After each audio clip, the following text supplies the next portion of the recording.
नमस्कार, NMF news देख रहे हैं आप। मैं हूं आपके साथ अभिषेक पुंडी। जब से बांग्लादेश में तख्ता पलट हुआ है, नई सरकार बनी है, तब से अमेरिका भारत में कुछ ज्यादा ही एक्टिव है। डोनाल्ड लू नाम के व्यक्ति का जो नाम है वो इमरान खान की सरकार को गिराने में भी आया, बांग्लादेश में तख्ता पलट हुआ उसमें भी आया, और अब कहा जा रहा है कि एशिया प्रांत में डोनाल्ड लू बहुत ज्यादा सक्रिय है। अमेरिका के लिए एशिया बहुत जरूरी हो जाता है, क्योंकि उसका जिसके साथ 36 का आंकड़ा है चाइना, वो यही है, और इसी पर नजर रखने के लिए, एशिया प्रांत में नजर रखने के लिए कहा जा रहा है कि सारी जो चीजें अमेरिका की तरफ से अमेरिका जो कर सकता है वो कर रहा है। जम्मू कश्मीर में चुनाव होने वाला है, तो फारूक अब्दुल्ला से अमेरिकी राजदूत की मुलाकात हुई। उससे पहले चंद्रबाबू नायडू से मुलाकात हुई थी, और अब राहुल गांधी को अमेरिकी दौरे पर जाना है 8 से 10 सितंबर के बीच, जिससे पहले कांग्रेस अध्यक्ष मल्लिकार्जुन खड़गे की मुलाकात अमेरिकी राजदूत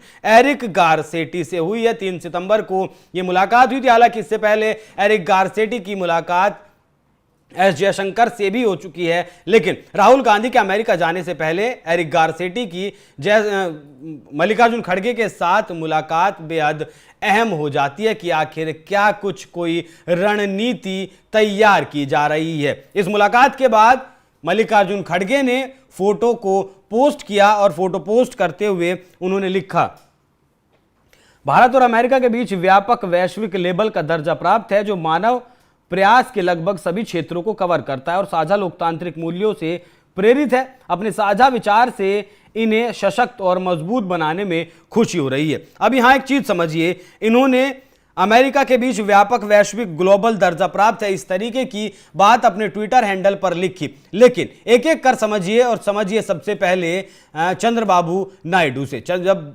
बीजेपी और चंद्रबाबू नायडू का गठबंधन है, एनडीए के साथी हैं, और इस बीच चंद्रबाबू नायडू से मिलना, बीजेपी के नेताओं से मिलना कहीं ना कहीं सवाल खड़े करता है। उसके बाद ओवैसी साहब से अमेरिकी राजदूत जेनिफर मुलाकात करती हैं, वो भी कहीं ना कहीं सवालों के घेरे में खड़ा होता है। ये उस वक्त की बात है जब बांग्लादेश में तख्ता पलट हुआ था। बांग्लादेश और भारत के बीच तलखी कुछ ज्यादा थी, क्योंकि शेख हसीना इस वक्त भी हिंदुस्तान में शरण पाए हुए हैं। उसके बाद अमेरिकी राजदूत मिलते हैं उमर अब्दुल्ला से, क्योंकि जम्मू कश्मीर में चुनावों की घोषणा हो जाती है, और उमर अब्दुल्ला का जो घोषणा पत्र है, चुनावी घोषणा पत्र, उसमें यह कहा गया है कि अगर नेशनल कॉन्फ्रेंस की सरकार बनती है तो वो पाकिस्तान से बातचीत को बढ़ावा देने की तरफ कोशिश करेंगे। एलओसी का जो ट्रेड व्यापार है, भारत पाकिस्तान में के बीच जो व्यापार पहले होता था अब नहीं होता है, उस व्यापार को भी बहाल करने की वो कोशिश करेंगे। हालांकि दोनों ही मुद्दे राष्ट्रीय मुद्दे हैं, दोनों ही मुद्दे